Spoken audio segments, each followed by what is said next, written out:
Datayon kabsat iti baro nga quarter tayo. Daytoy iti third quarter iti 2023. Manipod iti bulan iti July, August, ken September. Ket iti apantay adalen kakabsat ket maipanggep iti maysa nga libro iti baro atulag. Isu daytoy iti libro iti EPHESIANS. We'll be studying the book of the EPHESIANS. Ket iturong na tayo kaday na imbag adamag iti pan nakaisalakan tayo babaen ken ni Apo Diyos ken Kristo Jesus nga isu iti manubot tayo kakabsat. Aday iti kayat ko nga aramiden tayo kadaytoy nga quarter. Adu kakabsat dagiti kakadwa tayo nga makiin-inadal kada tayo. There are so many who joins us in our study, in our review. Ket iti request da numabalin ko ket adda iti laok na nga English ken Ilocano. Last lesson iti daytoy nalikod a quarter tayo. Kabayatan kakabsat nga isuter aramiden tayo. There was one who made a request ket kunana, can it be possible that English will also be used? Kapatsyek kakabsat already da kami di Bagyo ket idi kinatungtungtung ko. I was talking kadigiti Sabbath school teachers uray pay kadigiti taga Mountain Provinces Mission, Northeast Luzon Mission, ken iti Northern Luzon Mission. Ket mabalinda kakabsat nga ibalakad wenno i-request nga iti panag-inadal tayo haan nga diretso nga Ilocano. Kunada ka pastor, adda digiti Ilocano nga may maawatan. Nanglangrunan no Ilocano iti Tarlac, ket iti panagsasao tayo ket Ilocano iti Ilocosur. There are gaps. So mataramiden tayo kakabsat, ket usaren tayo iti sao ni Apo Diyos iti English, ngem iti adu ket isumet laeng iti panagsasao tayo nga Ilocano. Tapno mabindisyonan kakabsat digiti kakabsat tayo digiti gagayem tayo. Nga iti panang surot da when they follow us, they can catch up, they can get the lesson of our lesson review. Adda tayo iti lesson number 1. And the title of the lesson number 1 is Paul and the Ephesians. And before we continue, kayat ko kabsat nga agkararag tayo.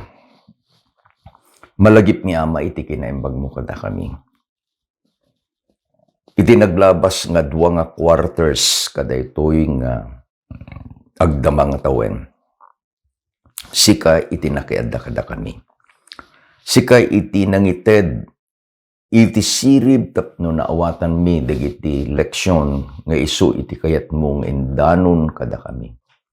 Kitagyaman kami Ama ta mabalin mi nga rugyan daytoy mayro nga quarter manen. Ket sapay kumata ti Santong Espiritu isu iti mangidalan mangiturong kada kami iti kampanag-inadal. Tulungan na kami o Diyos. Itinagan na po mesos dawatin bidigitoy. Amen. Ken amen. Lesson number 1. Alaan tayo kakabsat iti background daytoy nga libro. First, Paul introduces himself. He identifies himself as the author of the book of Ephesians. In his greetings, Ephesians chapter 1, verse 1, it is written, and we read it, Paul, the apostle of Jesus Christ by the will of God. Isungano agsurat ka, among da jay ibagam. So we will know the content, the personality, the thought of Paul in the letter to the Ephesians. And Paul, in this letter, has called himself, number one, the prisoner of Christ for you Gentiles. He also called himself the prisoner of the Lord. And then he shifted and called himself ambassador in chain. Ngumada kakabsat iti pagpapadaan digiti nga talo nga panang nagan ni Paul iti bagina. Prisoner of Jesus Christ, prisoner of the Lord, ambassador in chain. A prisoner, idi tiyempo kakabsat ni Pablo, is always in chain. They cannot walk around. Adday iti chain, adda kakabsat ti kawarda. So, dahil pa nang ngibaga ni Pablo, there is also a meaning. Umuna, when you are a prisoner, when you are in chains, day jay kayat, day jay nga amom, because you're a prisoner, isu iti matungpal. Do you understand? Isung idiimbaga na ni Paul, I am a prisoner of Christ. I am a prisoner of the Lord. Iti ibagbaga ng kakabsat. Iti anyaman nga ibaga ni Apo Jesus. Iti anyaman nga ibaga iti Apo. Isu iti tungpalat. I will have to obey. Tampay, I am a prisoner. Kitain tayo that this letter to the church in Ephesus might have been written when Paul was in prison in Rome. At agamin kakabsat dito, bagbaga tayo, the prison epistles. Anya digitoy? Digiti libro nga insurat ni Pablo or the letters that Paul wrote while he was in prison. Like the letter to the Ephesians, the letter to the Colossians, the letter to Philemon, and the letter to the Ephesians. These are digiti Pauline literature nga kuna tayo considered as the prison epistles. During the time of Paul, ije visit na kakabsat ije Ephesus. The gospel changed the city of Ephesus. Masapul nga mo tayo nga if Ephesus is a center of trade, ito'y Asia Minor kakabsat. A center of trade. Ijay ayan digitay kuna tayo nga worships of goddess and gods.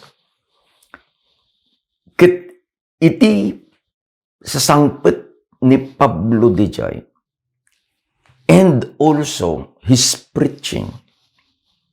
Makita tayo nga adda iti dakkel nga efekto na. Who was the recipient of the letter? Digito'y kakabsat, digitay kuna tayo nga Christian congregations in the city of Ephesus. At the digiti na bukilan, there are Christian congregations in our time. We can call them as a company of believers. From a company of believers, it can be organized, and when they grow, agbalindang nga regular nga iglesia or a church. Iji libro iti Acts, chapter 19, verse 8 and 10. It is written, and we read, "And he went to the synagogue and spoke boldly for 3 months, reasoning, persuading concerning the things of the kingdom of God. And this continued for 2 years, so that all who dwell in Asia heard the word of the Lord Jesus, both Jews and Gentiles." This is the methodology that Paul used. Nagyan kakabsat, ijay Ephesus for 2 years. In church growth,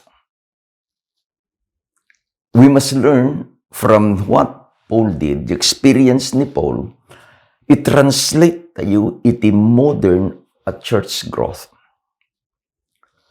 Church growth is not the number of baptism. Ulit kakabsat. Church growth is not the number of baptism.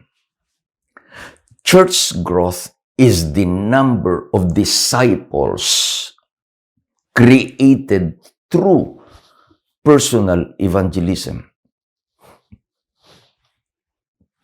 Kung ang pastora niya nagdumaan, iti nagdumaan nakakapsat, no dagiti saan anabautisaran. Wenno, ikabil tayo lang ngayon. Those who are baptized are just baptized and added to the membership of the church. Ngam saan da nga nagbalin nga disciples. This is not church growth. I'll give you a sad reality.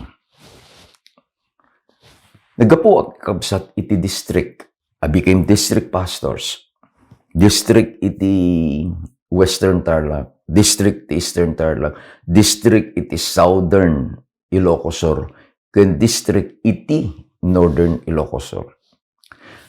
When we were in Vigan, I asked for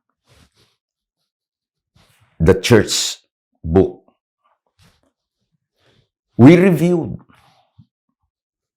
Kung nakapay nakadado, iti na ikabil ito'y anagnagan. There are no addresses. There are no birthdays. They were just entered as added members of the church through baptism. Then I learned the lesson. Kunada, pastor, dagamin tinagdakkel nga kaskasabad dito'y Vigan. Ket idi nga aldaw iti baptism, di mi pe amuno, is that the reality? That was the reality in Vigan. So, nagrugi, nabautisaran, saan man lang nga naala jay address na, saan man lang nga naala jay birthday na, saan man lang nga naala jay background na. Where was visitation? Even if uray pa'y kakabsat, dagiti nabayagan akamkamang ti iglesia. What they need is visitation. Kunanan ni Pablo, simrek iti sinagoga, nagsao asi tutured iti bayat iti 3 a bulan. He argued with them, nakisupsupyat, na magbaga. Sa nagtultuloy kakabsat, iti talo atawan. Let's go back again to what is happening. After a crusade, what happens?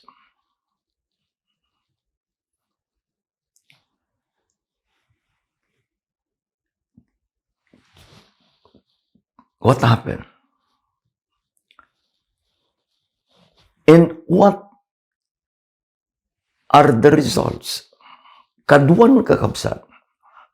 I'm very sorry. This is my burden. This was my burden, and it will continue to be my burden. Nakadado digiti mabautisaran. Digiti babasit nga ububing. Through pudno launay kunana ni Apo Jesus, suffer little children to come unto me. Takuha damat iti pagarayan. Pudno kakabsat, nga digito'y nga kaduan nga ubing anak dagiti membro. But children are children. They need to be nurtured. Kitain tayo kabsat. Nga ni Pablo argued, taught for 2 years, again in the principle of church growth. One church, one pastor. Church growth will be realized on the 5th year of a pastor serving a church. Apay, dahi kunak, it is disciple making. It is not baptism. True, we make baptism. And I'm very happy that iti organization tayo, they make a new department. Dahi kuna tayo nga nurture. Kadagiti baro, akam kameng, ken dagiti daan, akam kameng. Tapno dagiti kam kameng, these members will become disciples. And in turn, they will become disciple makers. Anya kakabsat iti message ni Pablo, iti surat na to the Ephesians. Number 1. Ephesians chapter 1, 3 to 14, Paul preached that God has acted through His Son, Jesus Christ, to adopt believers as His children and to plan a bright future for them. If you were in the city of Ephesus, if I were in the city of Ephesus, ket nangeg tayo, we heard what Paul was teaching, that God has a plan for you and me, that God wants to adopt us as His children. That is the best news. Either agdengeg ket kuna tayo nga di Jews, wenno dagiti Gentiles, they were excited of the news nga ited ni Pablo. Another news, Paul centered on Jesus, His death, His resurrection, His ascension, His coronation, and His lordship. And it is not distant, meaningless one.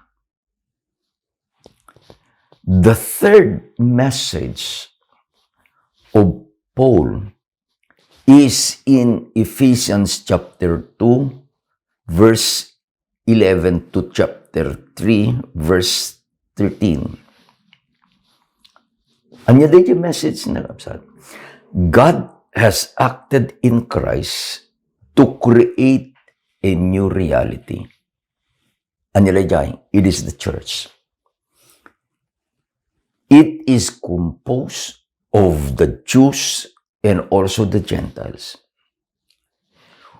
And they can claim equal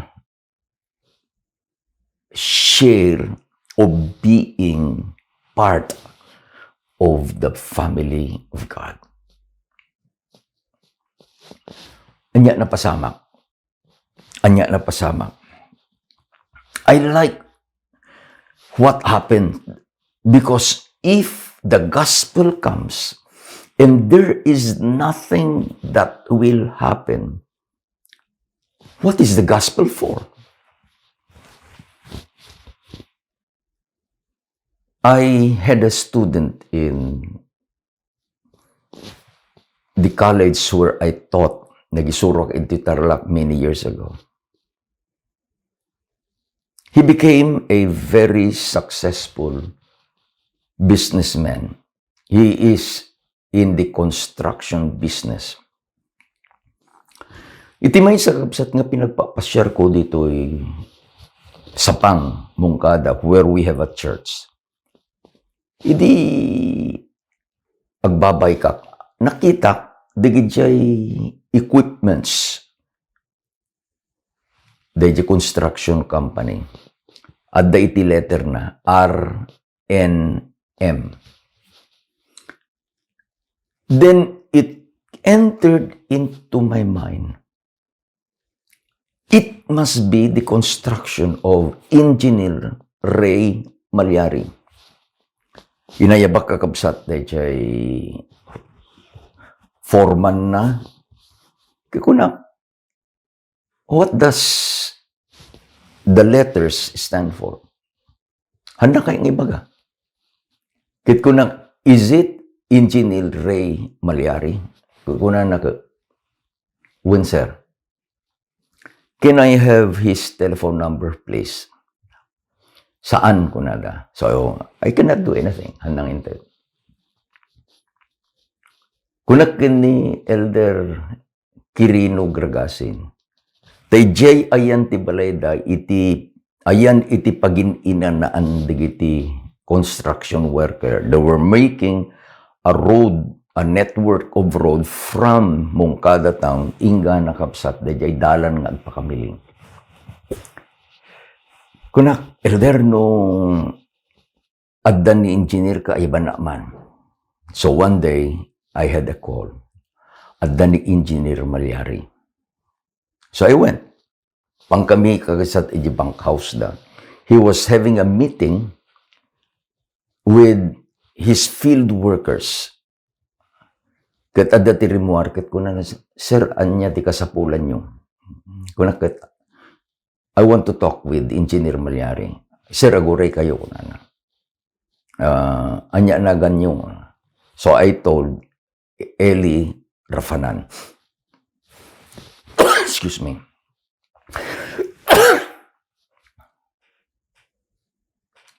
After a while, rimuar kakabsat ni Engineer Ray Malyari. Idi nga nakita na he ran to me and then we embraced each other. I like what he said. Sir, I am already a Christian. You see the change? All the while, he was a devout Roman Catholic. But now he told me, Sir, I am already a Christian. What makes a person a Christian? Amoy yung kabsat, dayjay, kitain tayo, itibagbagat ito tayo, it's about church growth. The greatest factor of the church growth is the minister. Kat daytoy ad-adalan tayo, the minister is Paul. He was ministering in the city of Ephesus. It was a virgin territory. Iti kunanan ni Luke, kakabsat, when he wrote the book of Acts, chapter 20, verse 31, it is written, and we read, "Therefore watch, and remember that for 3 years I did not cease to warn everyone night and day with tears." 3 years. And then he made the specific time, night and day, I warned you. And his voice was with conviction. Tapay ko na with tears. Into numang kakapsat dagiti tattao, our sincerity, that we are bringing the truth and we are concerned to their welfare. We are concerned for their salvation. And we say it, akas di inbaga ni Pablo, with tears. The Holy Spirit works. And the result was this. In Acts chapter 19, verse 19, also, many of those who practiced magic broke their books together and burned them in the sight of all. And they counted up the value of them. It totaled 50,000 pieces of silver. 50,000 pieces of silver. There is a radical change. Ulit kakabsat, there is a radical change. Taidjay Ephesus, isu iti iyan iti center iti worship. Saan laeng kakabsat nga digiti idols? They believe in magic. They believe in astrology. And the biggest temple was the temple of Diana, Artemis. Ito'y kakabsat, iti temple iti Diana. Adda kakabsat, iti 127 pillars na. Ket iti kangato iti maysa nga pillar, iti dakkel nga adigi, it is 60 feet. And they are made of white marbles. Out of this 127 nga poste, pillars, 36, iti sango, iti unag, were overlaid with gold. Nakapimpintas dito nga templo, the temple of Artemis, the temple of Diana, that it was considered as one of the 7 wonders of the ancient world. Then, the Holy Spirit moved. Babaen ka dahil pa nagisursuro ni Pablo, the Holy Spirit moved. No alain tayo lesson tayo, there was a riot. Why was there a riot? Because their business is starting to go bankrupt.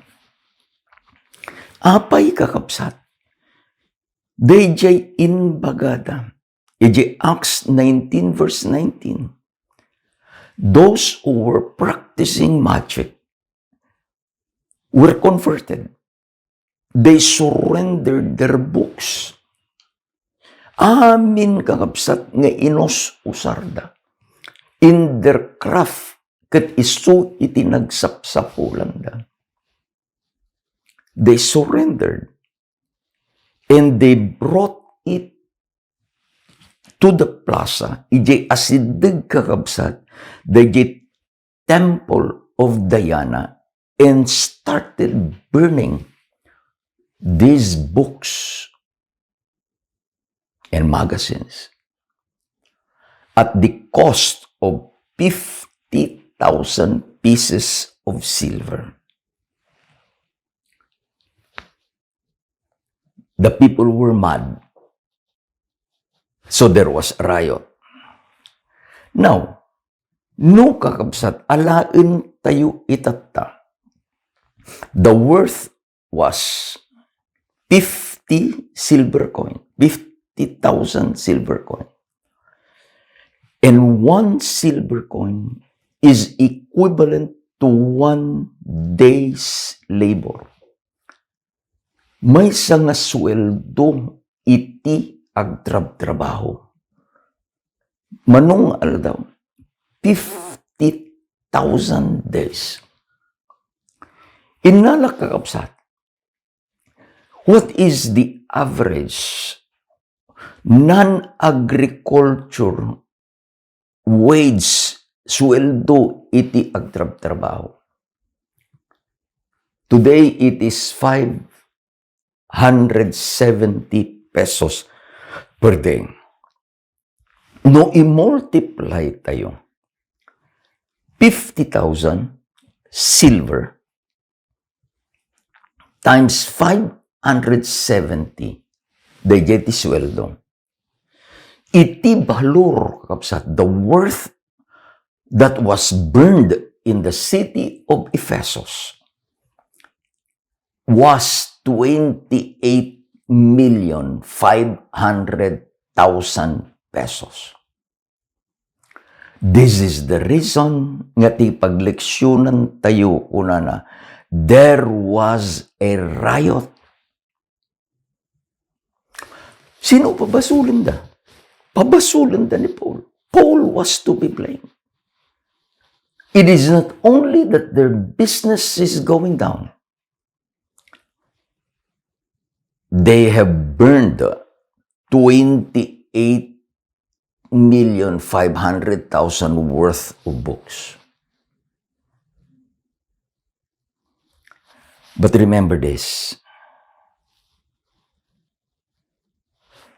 The letter to the Ephesians has one very important message. Ijayak anairaman. Ijay ka nga nairaman. Ephesians chapter 2 verse 14. It is written, and we read, "For he himself is our peace, who was made both one and has broken down the middle wall of separation." We were separated. Dayjay di bagbagana ni Pablo, ijay Ephesus. What caused the separation? It is sin. Naisina tayo iti Diyos. Naisina tayo nga agkakabsat. There were Greeks, there were Jews, there were Gentiles. Uray kakabsat no addadan ijay church. They were separated. They were separated by classes and status. Adda digiti na baknang, adda digiti na panglaw. Unfortunately, uray itata, digiti kakabsat tayo nga, pada tayo nga na panglaw. Duda-duda ko na tayo ko, maitsipwera da. Kitno digiti kakabsat tayo nga na baknang. Isuda kakabsat iti makatulong ti church physically, isuda makatulong. Because ada iti baknang da. No kasapulan ti electric fan na pudot, sino gumatang diyan na panglaw? No, diyan na baknang. No kasapulan nga ada iti agdalos janitor, sino mang sweldo diyan na panglaw? No, diyan na baknang. But unfortunately, no hamo nga mapagbigyan dahil na ba nang kas kuma umay ti eleksyon. Ket agdama isa mo na itatang elder ti church, is an elder of the church. And then in the process of election, this rich member was not given the head eldership. He was elected as an elder, but not as the head elder. Ay kunanan ka, anyangay kastan. So, this becomes the problem. Kunanan ni Pablo, Jesus came to remove the middle wall of separation. It is when Jesus is accepted by the heart of members that there is no separation. I like my experience. Hindi ubingak pa'y kakabsat. I had the chance of going to Bacolod. Then we went out one Sabbath afternoon. I was so impressed. Tadigiti babasit ng ubing, ay banda digiti nataengan. Brother, sister, I was impressed na digitay asindero. Nagitay na ba ng ije Bacolod? They will call digiti other members, digitay na panglaw, brother, sister. This is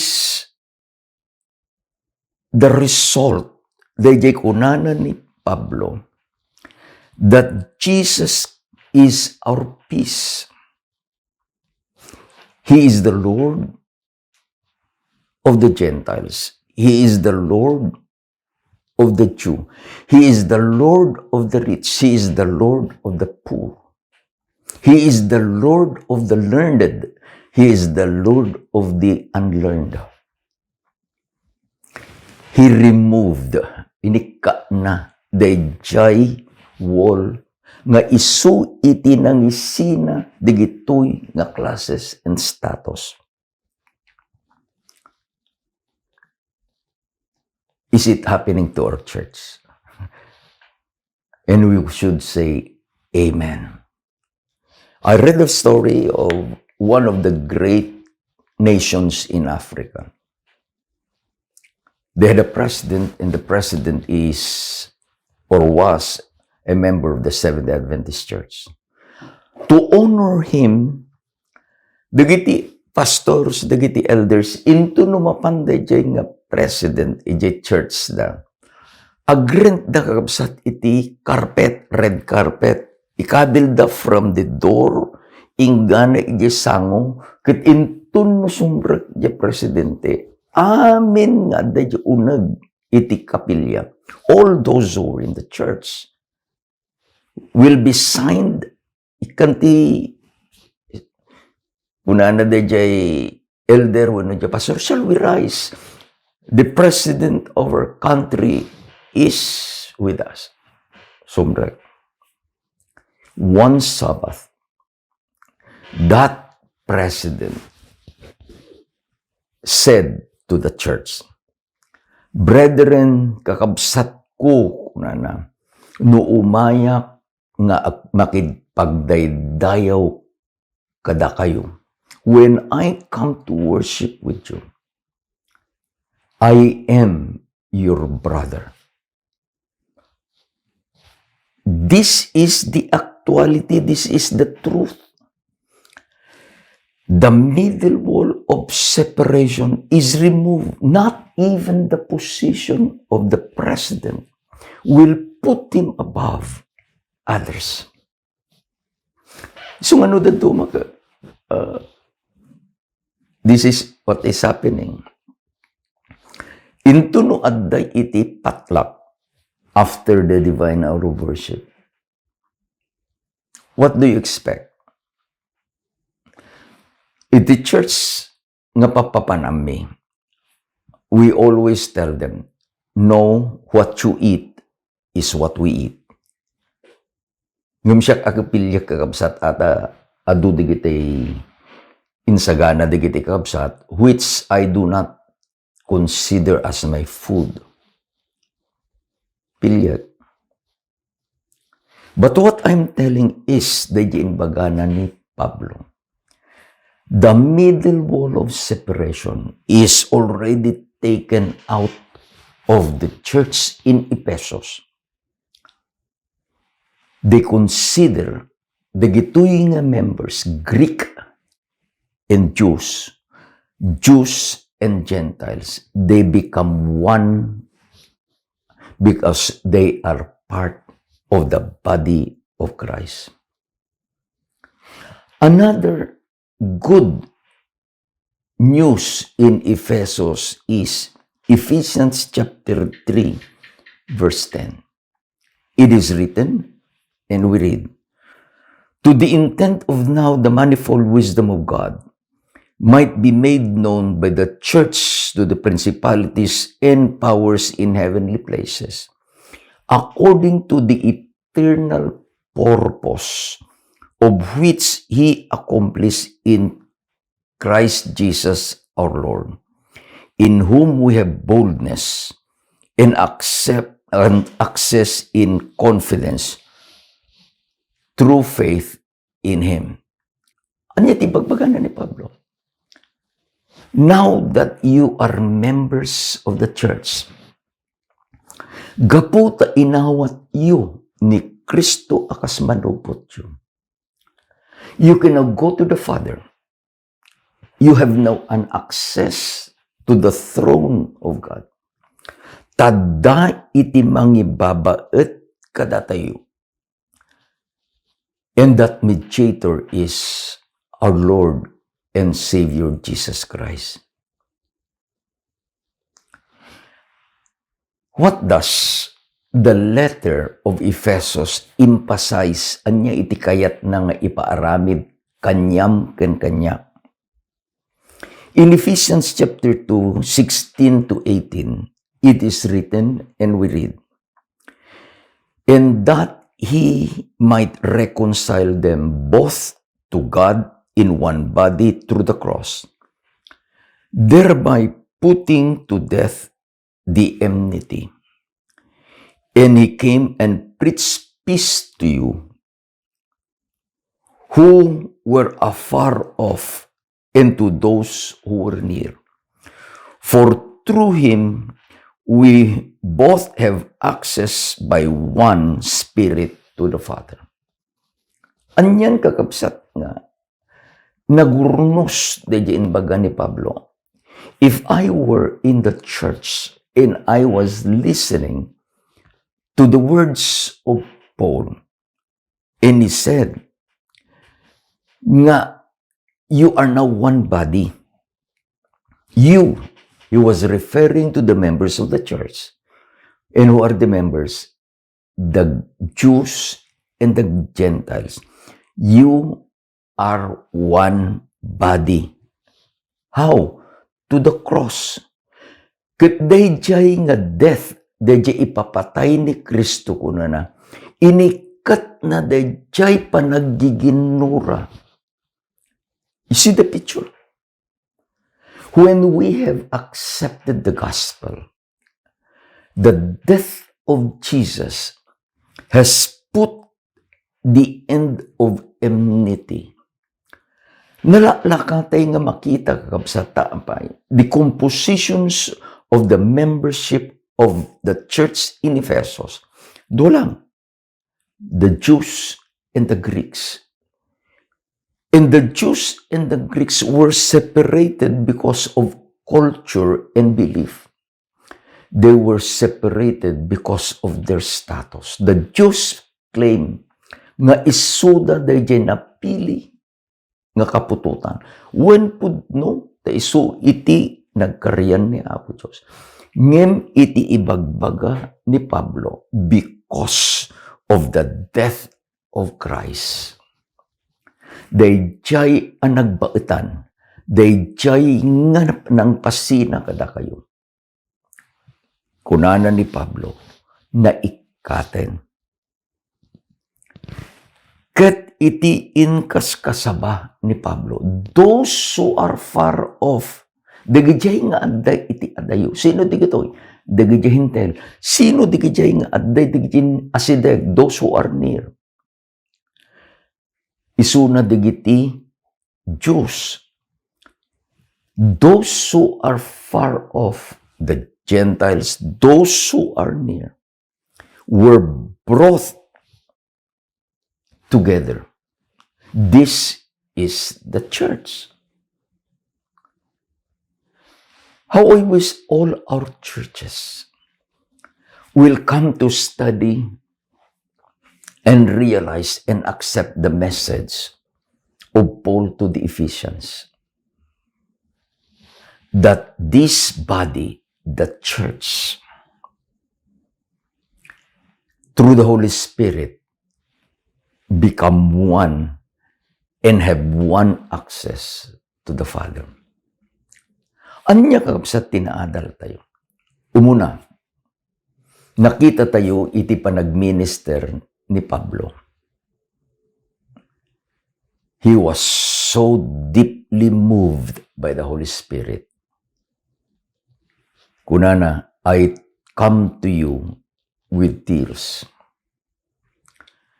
Mikadwa, true conversions will surrender everything that hinders the relationship of God. Digidjay kakapsat nga magicians, idi nga nanggagdadya ebanghelyo, they were willing to surrender all their amin nga us-usarenda. To surrender means something. Ti adda kanyam. Amo tayo kapsat, no ag-surrender dya may isang tao kat ipanghato da dya imana. Anya ti kaya ng sawan.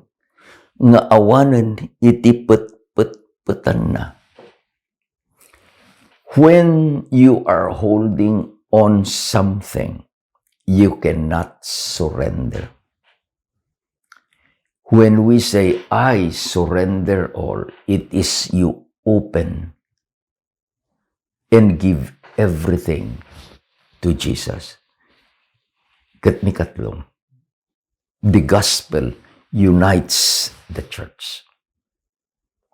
Awan kakabsat iti pagdudumaan dagiti members. The gospel unites the church. Dahito'y kakabsat iti first lesson tayo. And I would like to assure you, nga iti panagadal tayo when we come to study, na ununag kan umununag tayo, iti panagadal tayo kada ito'y libro iti Ephesos. We will realize nga iti church ni Apo Diyos nga pakikamkamangam is so dear to Him. Agkararag tayo kakabsat. Managayat ken managparabor nga Diyos. Agyaman kami. Tauray nuhang kami nga kamkameng iti iglesia ti Ephesos. Kamkamang kami iti nailangitan a pamilyam. Kamkamang kami iti iglesyam dito rabaw ti daga. Ket gapu Diyos takamkamang kami. Inikat mo dayjay nangisina kada kami ken ka. Babaen iti anak mo idi nga inted na iti biyag na. Ket itatan adda dayjay free nga access mi nga umay ken ka. O Diyos, babaen kadi iti Santong Espiritu. Kas iti inaramid mo iti Ephesos. Tungpalem Ama, ngano anyaman iti adda, nga nagbaetan mi pay ken ka ken dagiti kakabsat ikkatem. Nga mabalin mi nga isuko, mabalin mi nga isurrender. Tapno adda iti nananay nga fellowship mi iti uneg ti iglesia. ken iti panakirelasyon mi ken ka. Ama, kadaytoy nga oras ikararagak dagiti kakabsat. Nga lumalasat kadagiti kapkapadasan. Nang nangruna o Diyos iti kapadasan iti salunat. They are suffering from illnesses. Sika o Diyos nga makamu kadigitoy nga kakabsat. Sika nga nang parswa kadakwada. Ama, di la mabalin nga asidag kakuma kanyada. And with the power of your healing hands, sagidam digitoy nga kakabsat o Diyos. Tapno maisubli itinananay nga salunat da. Tapno dahi panagserserbida ken kaken iti iglesia. Ket maituloy nga awan itanyaman alaped. Bendisyonam digiti kakabsat, Ama. Digiti naayat nga kaduami nga agad-adal kadigiti saom. Dagiti naayat nga mangsuporta iti ministrim iti naduma-duma nga pamayan. Tulungam isuda o Diyos. Agyaman kami, ta dinangnig mo digito nga kararagmi, itinagan na po Mesos. Amen. Kinamen. Akasti ko na kabsat, this is lesson number 1. Ibagak kada kayo, ay ayatin na kayo na Apo Diyos. Ay ayatin na kayo, may. Ingana no umay, nga lawas manen, na imbag nga aldaw yu amin kakabsat.